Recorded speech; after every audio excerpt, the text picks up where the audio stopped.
Dernière intervenante, Claire Neveu, qui est gérante d'un haras de pur sang depuis 2009 en Basse-Normandie et qui est diplômée d'un Master 2 d'éthologie appliquée en 2010. Elle a créé une entreprise de conseil et formation en comportement équin, Ethonova, destinée aux amateurs et aux professionnels.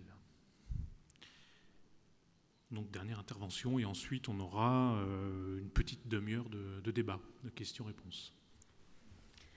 Parfait. Bonjour à tous. Donc on s'est essentiellement intéressé à la pratique de l'équitation de loisirs. Moi je vais plus particulièrement m'intéresser au cheval et surtout à la caractérisation du tempérament du cheval de loisirs. Donc d'abord quelques chiffres. En France, on a environ 700 000 chevaux de sport éponés, dont 70% sont utilisés comme chevaux de loisirs et aussi dans les centres équestres. Il ne faut pas oublier non plus qu'on a à peu près 110 000 chevaux de course en France et que 10% d'entre eux sont aussi dans le circuit de l'équitation loisir. Donc, on voit bien en fait qu'on a deux types de chevaux, le cheval de sport qui est sélectionné par rapport à des critères morphologiques et ses aptitudes physiques, et le cheval de loisir qui est plutôt sélectionné sur des caractéristiques comportementales, donc par exemple le fait qu'il soit proche de l'homme, qu'il soit calme, qu'il soit facile d'utilisation. Donc je me suis posé une question simple, à savoir est-ce que le tempérament du cheval de compétition est adapté à la pratique de l'équitation loisir? Donc on va essayer d'y répondre. Donc déjà, qu'est-ce que le tempérament? Donc le tempérament correspond aux différences individuelles de comportement qui sont présentes très tôt dans la vie d'un individu et qui sont relativement stables dans le temps et entre situations similaires. Donc, le tempérament est influencé par la génétique. Donc, par exemple, il a été montré que le niveau de peur, d'émotivité ou d'excitabilité variait selon la race, selon l'origine paternelle et maternelle, selon le sexe. Donc, on a plusieurs études qui ont étudié le sexe, mais il reste encore beaucoup de choses à approfondir. Il a été montré, par exemple, que les hongres seraient plus peureux, moins motivés socialement et moins actifs que les femelles. Une autre étude, basée sur des questionnaires, a montré que les femelles seraient plus nerveuses comparées à des hongres dans des situations similaires. Donc, ces données restent encore à approfondir. Donc, juste un petit point sur l'influence génétique de la mère. Elle est beaucoup plus difficile à démontrer, puisque lorsque le poulain est élevé avec sa mère jusqu'au sevrage, elle peut avoir aussi une influence sur le comportement du jeune en dehors de son origine génétique. Donc maintenant, l'influence de l'âge sur le tempérament. Donc, il a été montré chez le cheval que le tempérament est stable dans le temps pour des chevaux maintenus dans des mêmes conditions de 8 mois jusqu'à 3 ans. L'exemple maintenant du cheval âgé, il y a des études qui ont été faites sur divers étalons et on a fait deux groupes, en fait, des étalons plutôt jeunes de 2 à 12 ans et des étalons plus âgés de 13 à 19 ans. Et il a été montré que les jeunes avaient une plus grande émotivité à la soudaineté, mais une plus grande curiosité envers l'homme et les objets nouveaux. Donc on voit bien qu'il y a un effet de l'âge sur l'évolution du tempérament, même si globalement, le tempérament reste stable dans le temps pour des chevaux qui sont dans des mêmes conditions. Donc maintenant, ce qui nous intéresse, le tempérament du cheval par rapport à la relation à l'homme. Donc il a été montré qu'il y a une influence de différents contacts avec les humains, donc, et particulièrement dans des périodes sensibles, donc, qui sont pour le cheval la naissance, le moment du sevrage, l'isolement social à un jeune stade, comme par exemple au début de l'entraînement. Donc je vais vous donner deux exemples. Par exemple, au cours du développement, l'exemple de la manipulation des jeunes poulains. Donc, dans les haras, on aide souvent le poulain pour la première tétée.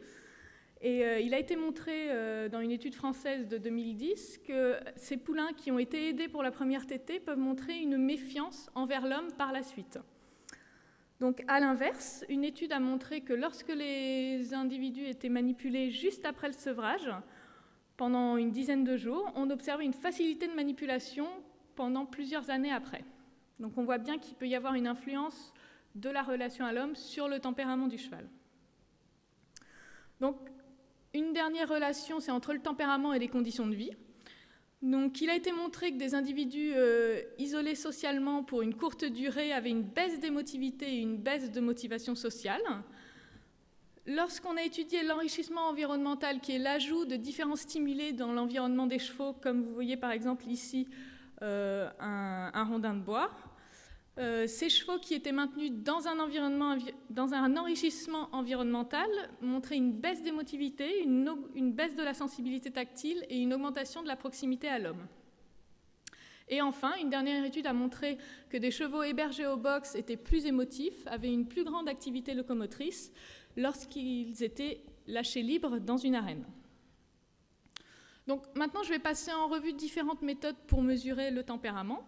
Donc la première méthode est tout simplement le fait de distribuer des questionnaires. Donc on interroge bien sûr les propriétaires ou les soigneurs de chevaux. Donc on a des tableaux de ce style-là. Et on demande aux individus de cocher ou de mettre une croix sur la ligne entre différents types de comportements. Donc ce type de caractérisation du comportement a ses limites, notamment par rapport au caractère subjectif des réponses. Donc là, on voit par exemple, qu'est-ce qu'un cheval timide, qu'est-ce qu'un cheval joueur, disponible, on peut se demander. Et du coup, le vocabulaire n'est pas forcément adapté pour un cheval. Donc une deuxième façon de mesurer le tempérament, ce sont de mettre en place des tests standardisés, réalisés par des personnes formées. Donc l'avantage, c'est le recueil de données objectives, et ce qui nous permet de comparer les individus entre eux. Donc brièvement, un rappel de la structure hiérarchique du tempérament. Donc on observe chez le cheval différents états. Donc par exemple, je vais pas réussir. Par exemple, le fait de sursauter, de faire des écarts, de faire différentes fuites. Donc ça, c'est regroupé sous un trait de tempérament. Donc par exemple, on peut appeler cet individu un individu émotif. Et enfin, nous, on va étudier une dimension de tempérament qui est la corrélation entre plusieurs traits de tempérament. Donc par exemple, ici, la dimension de peur. Donc les dimensions sont censées être indépendantes entre elles. Donc je vais vous détailler plus particulièrement le modèle de Léa Lansade, qui est basé sur sa thèse de doctorat réalisée en 2005, qui met en place différents tests standardisés dans une arène de tests. Chacune des dimensions est testée séparément par différents tests. Et ces tests sont appliqués depuis 2005 sur des centaines de chevaux, que ce soit des étalons arts nationaux, privés, des poneys de l'Hydra, etc. Donc on mesure chez le cheval 5 dimensions: la peur, la motivation sociale, la réaction à l'homme, la sensibilité sensorielle et l'activité locomotrice. Donc je vais vous les détailler une par une. Donc la peur, c'est la propension à réagir à la nouveauté et à la soudaineté. Donc on a 3 tests différents qu'on pratique. Donc le test de nouveauté. Donc on met dans la structure de test un objet inconnu devant le cheval et on mesure ses réactions, par exemple le taux de mordillement, le taux de regard, le taux de flairage. On peut aussi mettre une surface inconnue dans l'arène de test. Donc on habitue le cheval à traverser l'arène de test pour aller vers une source de nourriture qui serait par là. Et donc au dernier passage, on met une surface inconnue, donc qui est ici une bâche, et on observe le comportement du cheval.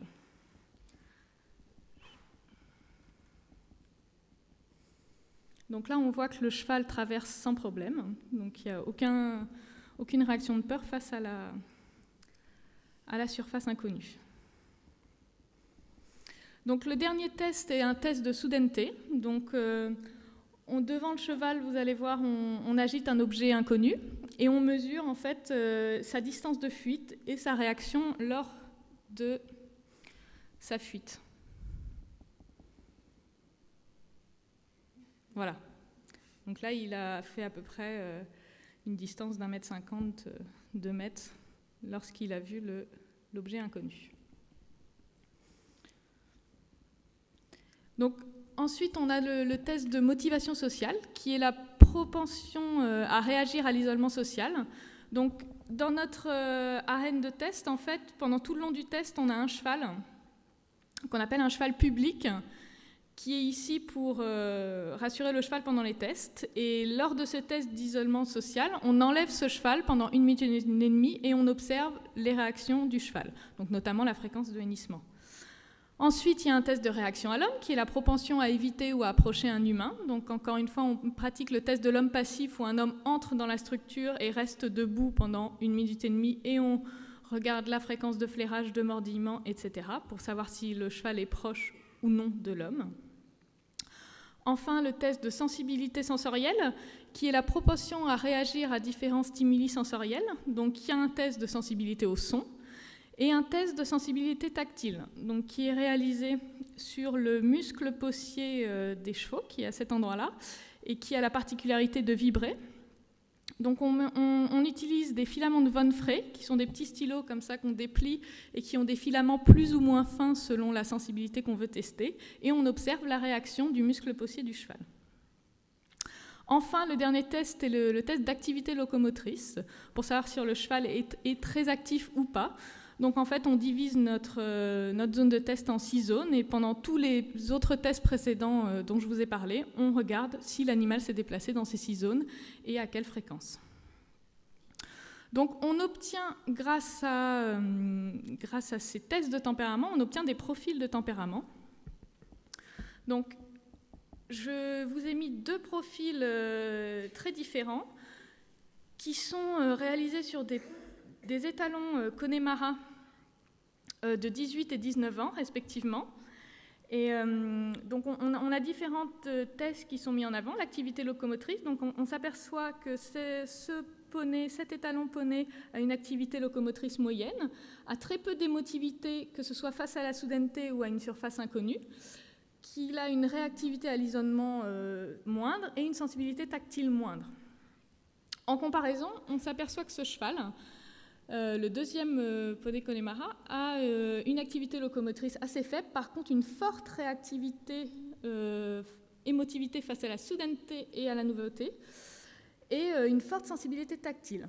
Donc avec ces 2 graphiques, en fait, on met en évidence 2 types de tempéraments, un poney plutôt orienté loisir et un poney plutôt orienté sport. Parce qu'en fait, ce poney sera idéal pour tout type de cavalier loisir. Et même si celui-là est émotif par rapport à différents stimuli, un bon cavalier de compétition sera capable de gérer ce cheval-là. Et il sera même très intéressant pour ce cavalier de compétition que le cheval soit tactile pour qu'il puisse répondre aux aides demandées. Donc, quel est l'intérêt de définir le tempérament du cheval pour les équitants ? Donc déjà, juste un petit rappel, on a vu qu'il n'y a pas de bon ou de mauvais tempérament. Chaque cheval peut peut être adapté à tel ou tel type d'équitation, que ce soit l'équitation loisir, que ce soit telle ou telle discipline. Par contre, ce qui serait intéressant, ce serait de pouvoir sélectionner à l'élevage les animaux reproducteurs et pouvoir les orienter soit vers la filière loisir, soit vers la filière sport, dès le départ, pour valoriser justement cette filière loisir, qui pour l'instant, malheureusement, est plutôt dévalorisée dans le milieu. Donc on a vu que le tempérament est plutôt stable à travers le temps, donc il serait aussi intéressant de pouvoir tester ces jeunes animaux à partir de l'âge de 8 mois, encore une fois, pour les orienter vers une filière loisir. Donc en pratique, est-ce qu'il existe des tests ? Donc il y a plusieurs tests qui ont été mis en place qui étudient le comportement du cheval. Donc des constats du comportement, comme les qualifications loisirs qui sont mis en place par les nationaux depuis plusieurs années. Et un test qui est issu de la recherche en éthologie scientifique, qui est le bac cheval, que je vais vous présenter ici même derrière moi jeudi matin, qui est le bilan des acquis et du comportement, et qui est un constat du comportement qui est une aide à l'achat ou à la vente des chevaux. Donc une dernière adaptation sur le terrain, c'est le testage du comportement, qui est mis en place dans une région pilote qui est la région centre dès maintenant, et qui est une adaptation directe des tests de tempérament que je viens de vous présenter, qui sera mis en place sur des concours de modèles et allures, et qui permet d'étudier le comportement en main, le comportement monté, en liberté, et qui en plus met en place des tests d'émotivité. Donc comme les concours de modèles d'allure sont souvent pratiqués sur des jeunes chevaux, ça permettra de diriger justement ces chevaux vers une application loisir ou sport. Voilà, je vous remercie de votre attention.